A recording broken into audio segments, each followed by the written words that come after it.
கர்த்தாவே என் வாய்க்கு காவல் வையும், என் உதடுகளின் வாசலை காத்து கொள்ளும். பாருங்க, சங்கீதக்காரன் தாவீது ஒரு ராஜா, அவர் எப்படி ஜெபிக்கிறார்னா, கர்த்தாவே என் வாய்க்கு காவல் வையும்.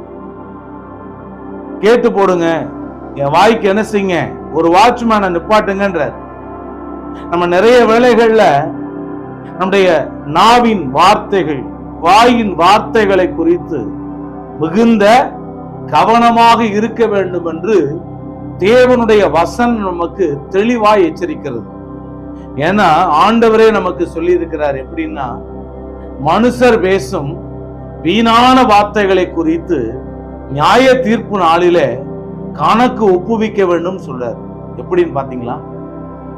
மனுஷர் பேசும் வீணான வார்த்தைகளை குறித்து நியாய தீர்ப்பு நாளிலே கணக்கு கொடுக்க வேண்டும் என்று கர்த்தருடைய வேதம் நமக்கு எச்சரிக்கிறபடியினால நம்ம இதே தாவீதோடு கூட சேர்ந்து நாமும் கூட என்ன செய்யணும்னா, கர்த்தாவே என் வாய்க்கு காவல் வைங்க, என் உதடுகளின் வாசலை காத்து கொள்ளுங்கன்னு சொல்லி எப்பயாவது ஜெபிக்க கூடாது, எப்பவுமே ஜெபிக்கணும், தினமும் ஜெபிக்கணும், ஒவ்வொரு செகண்டும் நம்ம ஜெபிக்கணும். ஏன்னா நம்ம எப்பவுமே இந்த வாய நாம திறந்து பேசுகிறோம், பயன்படுத்தி கொண்டே இருக்கிறோம்.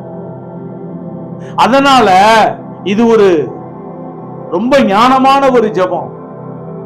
ஏன்னா உன் வாயின் வார்த்தைகளினாலே நீ நீதிமான் என்றோ, உன் வாயின் வார்த்தைகளினாலே நீ குற்றவாளி என்றோ தீர்க்கப்படுவாய்ன்னு சொல்லி ஆண்டவரே சொல்லிட்டார்.